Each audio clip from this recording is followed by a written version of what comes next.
level 3 pelajaran 2 menggunakan karunia-karunia pelayanan. Sebelum kita mulai, mari kita berdoa. Terima kasih Tuhan Yesus buat karunia-Mu Tuhan. Terima kasih buat berkat-Mu Tuhan, buat kami bisa berkumpul di tempat ini untuk mempelajari firman-Mu, untuk merenungkan firman-Mu, firman-Mu yang membebaskan, yang memerdekakan, menyembuhkan kami. Kami percaya Roh Kudus-Mu yang mengajari kami dan mengingatkan kembali nanti firman ini di kemudian hari. Dalam nama Tuhan Yesus kami berdoa. Amin. Oke, shalom. Pelajaran pertama kita malam hari ini, pelajaran kedua menggunakan karunia-karunia pelayanan. Nah, sebelum kita bicara tentang apa itu karunia-karunia pelayanan, pada saat saya mempersiapkan ini, saya mau masuk ke dalam apa itu sebenarnya pelayanan gitu ya. Maksudnya sebelum kita menggunakan banyak hal nanti kita bicara tentang karunia pelayanan. Tapi sebenarnya apa itu pelayanan sih? Sering kan kita dengar pelayanan itu katanya pelayanan untuk menyenangkan Tuhan. Ya, bagaimana ini untuk menyenangkan Tuhan? Kemudian makanya kita bahkan ada beberapa teman, ini merupakan balasan kita sudah diselamatkan. Nah, ini menurut saya sih ada banyak hal yang memang itu untuk menyenangkan Tuhan lah. Tapi kita cek lagi, ini sekaligus saya kesaksian pribadi. Jadi setahun yang lalu itu, mungkin saya nggak tahu udah pernah kesaksian belum, tapi setahun yang lalu itu, jadi ada pas kita di Keres itu ada tamu dari luar negeri datang, Nah saya dulu di tim AVL, kita disuruh mempersiapkan persiapan nanti karena tamu dari luar negeri akan bikin seminar di Indonesia dan lain-lain. Nah saat itu kita diskusi, kita memang siapin baik-baik lah ya, sudah persiapkan baik-baik. Nah terakhir sebelum selesai, ada lagi kira-kira kata-kata dari teman-teman gitu. Terus saya bilang gini, ayo kita mempersiapkan ya, kita pelayanan kita berikan yang terbaik, kita ini untuk menyenangkan Tuhan lah. Jadi kita harus memberikan yang terbaik. Nah habis itu kan malam kita Zoom-nya, Zoom AVL. Terus saya mau tidur, lagi tidur itu saya kayak mendengar suara kecil gitu. Kau berikan yang terbaik itu untuk menyenangkan Tuhan. Emang seperti apa menyenangkan Tuhan? Saya dengar diskusi kan kalau kita tidur gitu ya. Emang seperti apa menyenangkan Tuhan, kata Tuhan gitu ya. Yang berikan yang terbaik Tuhan. Ya, coba dibaca secara Alkitabiah bagaimana sih menyenangkan Tuhan gitu ya. Nah kita baru baca di Ibrani 11 ayat 6. Itu tuh tanpa iman tidak mungkin berkenan kepada Allah. Nah kalau versi King James-nya please God, jadi menyenangkan Tuhan. Jadi iman kita yang menyenangkannya Dia. Jadi bukan sekedar cuma pelayanan kita. Iman itu apa? Bagaimana kita beriman, melakukannya dengan percaya kepada Dia. Itu yang menyenangkannya Dia. Jadi memang pelayanan itu istilahnya menyukakan hati kita, tapi bagian utamanya adalah iman. Kita beriman kepada Dia. Bagaimana kita melakukan pelayanan juga harus dilakukan dengan iman. Nah, jadi sebenarnya menyenangkan Tuhan itu nggak harus kayaknya kita memang benar. Kalau saya saat itu multimedia, bagaimana soundnya, bagaimana proyek-proyek kita harus dilakukan dengan baik. Tetapi sebenarnya menyenangkannya Dia adalah bagaimana kita melakukannya dengan percaya kepada Dia, bagaimana bahwa istilahnya itu bagian dari menyenangkannya Tuhan. Nah itu pelayanan. Jadi nggak harus yang kayak saya berpikir kita harus melakukan yang besar. Kalau seperti itu berarti saat ini semua di sini kita bisa melayani Tuhan saat ini juga. Nggak harus menunggu bagian yang saya harus di training dulu. Itu memang nanti additionalnya. Tapi saat ini semua kita punya kesempatan untuk melayani Tuhan. Ibrani 11 ayat 6. Jadi pelayanan itu istilahnya bukan cuma sekedar pelayanan Tuhan, tapi pelayanan itu ada nanti di 1 Petrus 4 ayat 11 kita baca ya, 1 Petrus 4 ayat 11. Sebentar, 1 Petrus 4 ayat 11. Jadi kita itu seperti berbicara firman lah. Jadi kita kayak semacam utusan Tuhan untuk memberitakan firman. 1 Petrus 4 ayat 11.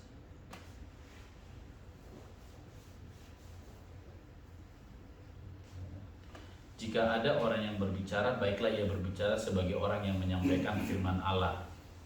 Jika ada orang yang melayani, baiklah ia melakukannya dengan kekuatan yang dianugerahkan Allah, supaya Allah dimuliakan dalam segala sesuatu, karena Yesus Kristus ialah yang mempunyai kemuliaan dan kuasa sampai selama-lamanya.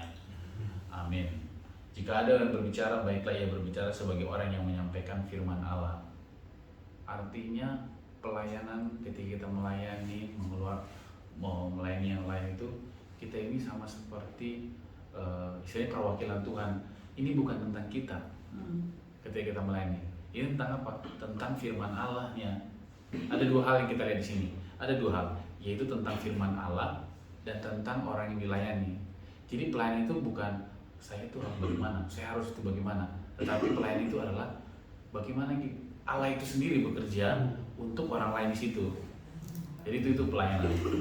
Jadi bagaimana firman itu menyembuhkan orang lain, membebaskan orang lain, memerdekakan orang lain. Jadi pelayanan itu soal firman dan bagaimana orang lain terbebaskan, termerdekakan. Jadi pelayanan itu nggak berbicara tentang kita layak nggak sih, ya kita mampu nggak sih, kita istilahnya ada istilah gini ya, nah ini kan memang kalau kita bicara beberapa kali baik di pelajaran 1, 2 sebenarnya antara ketika kita melakukannya seperti melakukan Taurat dan kasih karunia secara perbuatan mungkin mirip, tapi motivasinya itu kan beda. Dulu kita mungkin sekarang sama-sama berbuat baik, tapi sekarang motivasinya karena kita sudah dimerdekakan. Nah sama seperti pelayanan ini juga, saya dengarin khotbah beberapa hari yang lalu lah, cuplikan mungkin di Instagram atau di YouTube gitu. Sebenarnya khotbah yang paling bagus katanya adalah khotbah yang istilahnya praktikkan setiap hari. Jadi orang melihat perbuatanmu itu khotbah yang paling bagus katanya. Nah menurut saya itu bagus, memang walaupun kita berbicara tapi kita nggak praktekin, ya nggak ada gunanya, orang akan melihat nah ini munafik. Tapi hati-hati, jangan itu kita kalau kita nggak hati-hati itu kita bawa ke part yang ekstrim, bahwa ternyata pelayanan itu soal kemampuan kita, ketaatan kita. Nah itu akan membuat kita, ya saya mau melayani, saya belum sakit buat ini, bagaimana saya mau melayani? Aduh, saya mau berdoa untuk orang ini. Tadi saya masih berantem sama ini saya sendiri. Nah, nanti saya nggak menjadikan contoh nih. Padahal katanya khotbah yang paling baik adalah khotbah yang kita praktekkan. Saya belum bisa mempraktekkan sempurna. Nah, hati-hati di situ. Padahal tadi 1 Petrus 4 soal firman Allah, dan firman Allah yang membebaskannya. Nah, kita harus combine. Nanti kita lihatin jelasnya di bawah lagi. Seperti apa sih memang apakah jadi asal-asal nanti kita lihat. Tapi perlu kita lihat bahwa pelayanan itu adalah soal firman Allah, dan firman Allah itu yang membebaskan orang lain. Itu. Jadi bukan tentang kita sendiri. Akhirnya itu nantinya itu membuat kita jadi mengerti bahwa ini bukan soal aku, dan ketika itu berhasil kita nggak ada soal hal untuk membanggakan diri sendiri. Kalaupun ketika itu nggak ini, ya istilahnya membebaskan kita dari kekhawatiran. Nah, tanggung jawabnya nggak di kita. Jadi nggak akan ada orang-orang, saya pernah dengar, nggak akan ada orang yang benar-benar qualified yang bisa dipakai Tuhan. Sampai kita qualify itu baru pakai Tuhan, nggak akan ada. Nggak akan ada.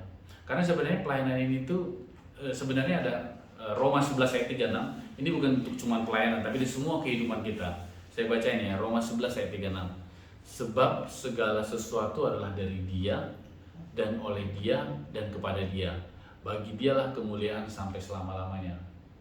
Nah ini bukan hanya pelayanan, tapi kita lihat hari ini bahwa sebenarnya paling pelayanan ini adalah dari Dia, kemudian oleh Dia, dan kepada Dia.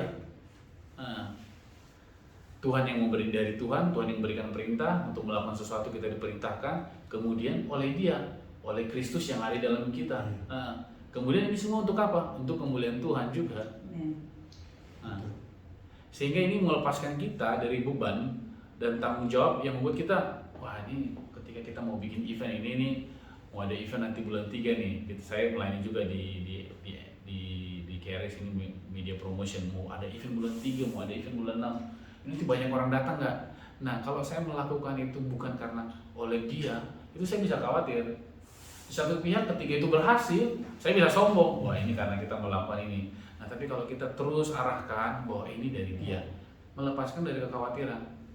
Nah, tapi saya apakah membuat kita nggak melakukan sesuatu? Saya rasa enggak.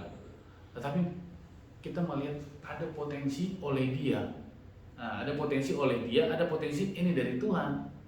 Tuhan yang memberikan perintah, tentu Dia yang akan memperlengkapi. Nah, jadi akhirnya wah, pelayanan seperti itu ternyata ya, maksudnya bahwa bukan sesuatu hal yang tanggung jawabnya hanya ada di kita, bahwa kita harus melakukannya dengan sempurna. Enggak, ini pelayanan dari dia, oleh dia, karena Kristus yang ada dalam kita, dan ini untuk kemuliaan dia. Untuk kemuliaan dia tentu Tuhan akan bekerja, karena untuk kemuliaannya dia pasti akan membantu.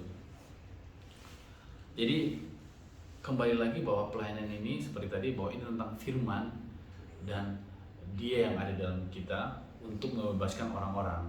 Nah, untuk memperlengkapi ini Tuhan memberikan banyak hal yang kita butuhkan.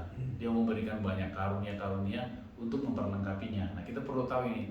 Jadi sebenarnya kalau kita baca di 1 Korintus 12 ya, itu agak panjang gitu ya. Tapi dari 4 sampai bahkan nanti sampai 28 itu perlengkapan Tuhan yang kasih kepada kita. Banyak sekali. Kayak contoh saya masuk misalkan di 1 Korintus 12 ayat 4 ayat 7. Nah, Tuhan memperlengkapi kita dengan karunia berkata hikmat, karunia pengetahuan, karunia iman. Itu ada 9. Penyembuhan, mengadakan mujizat, bahkan ada juga jawatan yang diberikan. 1 Korintus 12 ayat 28 ada rasul, nabi, pengajar. Nah, bagi setiap orang yang percaya, kita punya semua potensi untuk itu. Ya. Kita punya potensi untuk berkata kata hikmat. Kita punya potensi untuk mempunyai karunia iman. Jadi sebenarnya sama seperti tadi, ini mengingatkan kembali bahwa oleh dia, untuk dia memperlengkapi kita. Nah, di satu pihak ketika kita lihat potensi ini, sebenarnya kita ini punya potensi jawaban mujizat dari seseorang. Kita punya potensi jawaban doa iman oleh seseorang. Kita punya potensi jawaban kesembuhan oleh seseorang yang lain. Karena gini, Tuhan itu nggak secara acak memberikan ini. Ya, dia nggak secara acak untuk memberikan semua karunia ini. Tuhan sudah menetapkan. Yeremia 1 ayat 5, bahkan Tuhan sudah menetapkan kita sebelum di kandungan ibu kita. Dia sudah merencanakan. Mazmur 103 ayat 139 ayat 16 juga bahkan sudah dibentuk hari-hari kita. Tuhan nggak secara acak. Artinya potensi pelayanan yang di dalam kita ini itu kita gini, itu nggak memberikan beban tanggung jawab, tapi di saya itu ada potensi jawaban doa orang. Di saya itu ada potensi jawaban doa kesembuhan seseorang. Di saya itu ada potensi jawaban doa untuk membebaskan keuangan seseorang, untuk memberikan dia pemahaman tentang keuangan. Kita itu punya potensi itu semua. Nah, memang satu hal yang disadarin bahwa ya nggak semua kita di sini jadi pengajar. Ya, potensinya mengajarin orang lain bisa, tapi punya karunia mengajar mungkin nggak semua. Mungkin karunia untuk rasul nggak semua. Karunia istilahnya tadi yang macam-macam tadi ya, penyembuhan, mengadakan mujizat. Tapi nggak mungkin kita nggak ada dalam satu ini. 1 Korintus 12 itu banyak banget. Itu pasti ada salah satu. Dan itu luar biasa efeknya kalau kita mau ngerjain satu aja. Saya rasa sih lebih daripada satu setiap orang rasanya. Itu banyak. Jadi istilahnya gini, senjata yang diberikan Tuhan itu banyak sekali. Nggak mungkin kita nggak ada di situ. Memang nggak semua kita melakukan hal yang sama. Itu memang cara Tuhan juga untuk memperlengkapi kita. Nggak, hanya satu orang ini benar-benar kayak Superman. Enggak. Tapi kita punya semua potensi yang sama. Dan ada beberapa hal yang hanya kita yang bisa melakukannya, orang lain nggak bisa melakukannya. Enomik bilang gini, saya memang menginjilin ya jutaan orang, dia masuk ke TV dan lain-lain. Tapi ada beberapa orang yang nggak bisa saya jangkau, yang hanya kamu yang bisa menjangkau. Misalkan contoh saudara kita yang mungkin yang dekat sama kita, dia nggak pernah nonton TV mungkin atau bagaimana. Nah, mungkin lebih baik kita yang menjangkaunya. Bahkan kan sebenarnya kalau kita lihat di Amanat Agung, pergilah ke Yerusalem, Yudea, Samaria. Sebenarnya cara Tuhan untuk menjangkau itu bukan dengan cara misalkan nih, apa yang dilakukan misalkan semacam KKR seperti sekarang, ini bagus sih menurut saya, tetapi bukan itu utamanya. Yang utamanya adalah kita pergi ke Yerusalemnya kita masing-masing. Nah, orang yang Yerusalemnya dia akan pergi ke Yerusalemnya dia lagi. Nah, bagi kita, Yerusalemnya yang dekat kita mungkin jauh dari kita. Nah, kita nggak sebenarnya Tuhan menggunakan cara yang strategik sebenarnya. kita ke sini, nanti ini akan mendekati orang yang kita lagi. Jadi kita itu nggak perlu bekerja keras untuk orang yang lainnya sekali. Walaupun ya memang perlu dilakukan sesekali ya kayak KKR untuk benar-benar menembus. Tapi sebenarnya kita itu punya potensi pelayanan untuk memulai Yerusalemnya kita. Yerusalemnya Pak Sony mungkin bukan Yerusalem saya, mungkin itu Samaria atau seluruh dunia saya yang saya nggak kenal. Nah, alangkah baiknya, memang bukan alangkah baiknya, memang Pak Sony yang ditugaskan Tuhan untuk melayani mereka. Dan ini semua sudah diberikan. Efesus 1 ayat 3. Makanya ini benar. Alkitab itu benar-benar saling melengkapi. Semua yang kita butuhkan sudah diberikan. Efesus ayat 3. Ini banyak sekali karunia-karunianya. Jadi kondisinya semua sudah ada nih. Semua sudah ada. Nah, tapi memang gini, saya dengar juga kemarin khotbah. Nah, ini memang nggak otomatis. Nah, nggak otomatis. Loh, kenapa saya nggak bisa? Memang nggak otomatis. Kondisinya ini nggak semua otomatis. Sama seperti ini kembali lagi ada kayaknya pelajar level 1 atau level 2. Sebenarnya semua tuh kayak ini makanan sudah ada mungkin. Ini minuman sudah ada. Tapi saya haus, saya nggak akan bisa terpuaskan haus saya dengan melihat minuman aja. Saya harus buka botolnya, saya harus minum. Nah, sorry ya sambil minum. Enak lagi haus, jadi dibuat dulu analoginya.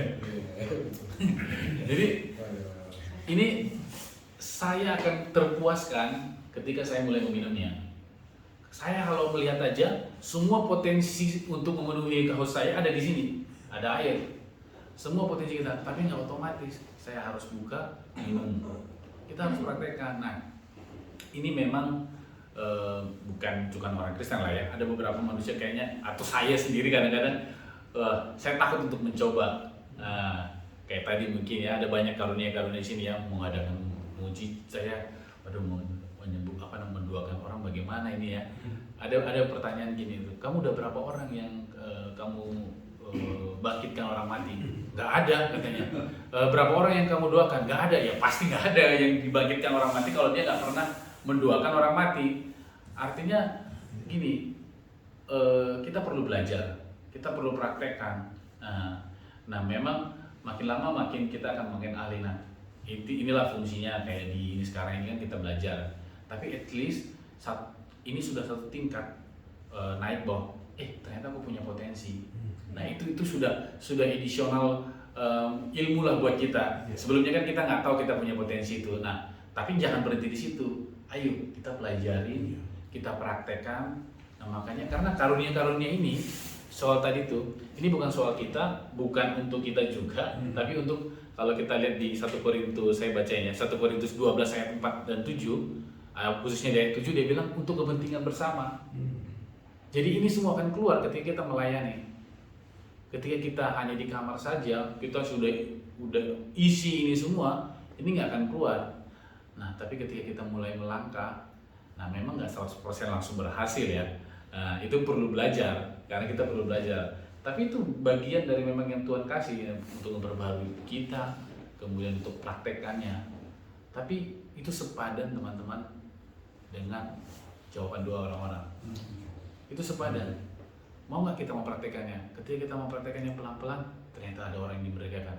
Wow, ada orang yang disembuhkan. Ada orang yang selama ini pertanyaannya bingung, akhirnya terjawabkan. Dengan kita mau menggunakan semua karunia ini, sepadan dengan kebebasan yang diterima. Ini terakhir memang saya kesaksian ini. Minggu lalu itu saya keluar kota ke Lampung, naik darat hari Kamis itu ya. Jadi ada kerjaan di sana. Saya udah janji sebenarnya hari Jumat kerjanya, Jumat pagi. Jadi biasanya kalau ke Lampung kan dari Jakarta ini butuh waktu sampai 7-8 jam lah ikut kapal perjalanan sana. Cuman saya sadar kalau hari Jumat kerja cuma setengah hari kalau hari Jumat kan. Setengah hari dan saya nggak mungkin pulang sore dari sana, nanti sampai di sini kemalaman. Saya bilang sama orang Lampungnya, customernya, Pak bisa nggak saya jam 2 atau setengah 3 nyampe sana gitu, maksudnya at least saya cicil dulu, jadi saya udah datang ke sana dulu. Oh boleh Pak, silakan katanya. Nah tapi memang efeknya saya harus lebih pagi berangkat dari rumah dan istirahatnya nggak banyak. Akhirnya kita ke sana, saya nggak banyak istirahat sampai sana setengah 3 lah, itu pas banget. Cicil kerjaan, meeting, kemudian ada beberapa kerjaan yang belum selesai, pulang jam 5 lah, setengah 6. Nah, setiap hari Kamis itu saya ada ada DI online. Dulu ada dikenalin dari Keris, namanya Eklis lah. Dulu dia sempat ke Jakarta, sekarang dia ke Jerman sama istrinya. Dia kerja di Jerman. Karena istrinya udah kerja di Jerman, nah dia ikut istrinya ke Jerman. Jadi kita hari Kamis jam 8 lah. Kita udah janjian sebelumnya. Nah dia bilang juga, ini ada kenalan dia namanya Denny. Nah ini dulu semacam ini yang ngajarin dia dulu mengenai tentang kasih karunia Denny ini. Ternyata kita juga udah pernah ketemu sama Denny ini dulu. Dia pernah ke Jakarta, ketemu dan kita kontak-kontak. Jadi kayaknya, ternyata saling kenal. Nah dia bilang dia mau ikut lah Zoom kita nanti. Oke, akhirnya ikut.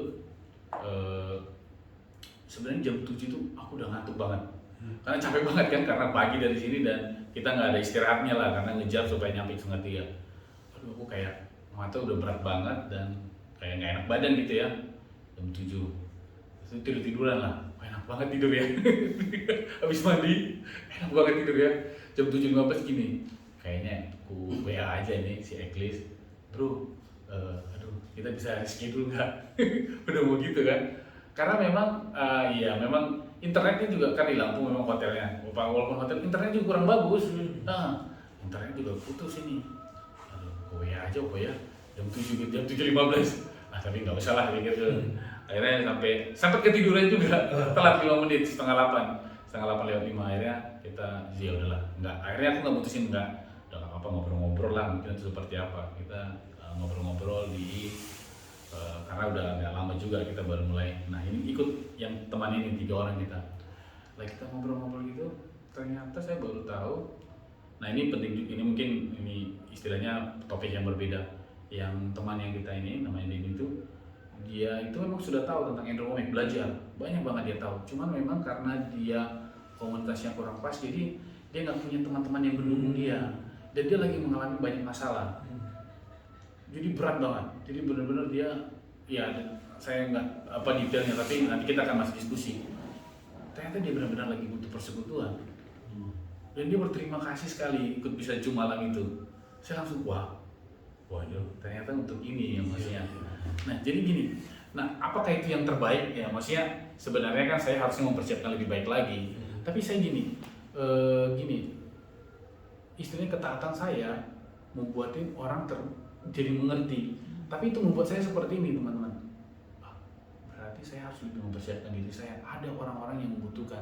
Maksudnya gini, bukan berarti saya jadi apa adanya, ya kita Tuhan yang persiapkan. Tapi itu membuat saya nextnya saya mau, sebelum saya mau belajar lagi apa yang perlu saya sharing. Kemudian ya ada beberapa hal yang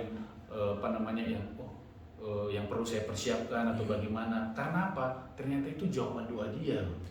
Dan kalau ya saat ini memang dimerdekakan dia kan, dengan saya mungkin nggak terlalu mempersiapkannya, tapi kalau saya mempersiapkannya lebih baik lagi mungkin lebih bagus. Tapi oke lah, at least saya jadi tahu potensi apa yang saya miliki. Dan tadi memang nggak perfect, tapi Tuhan tetap bisa pakai saya saat itu. Walaupun 7:15 saya memutuskan untuk tidak, tapi akhirnya karena saya mau, Tuhan bisa pakai. Jadi memang nggak otomatis, tetapi tergantung respon kita, tapi nggak sepenuhnya tergantung ketaatan 100% dari kita. Tinggal kita mau atau enggaknya. Nah, jadi itu tadi bahwa pelayanan itu bukan tentang kita, tapi ini tentang firman dan tentang menolong orang lain.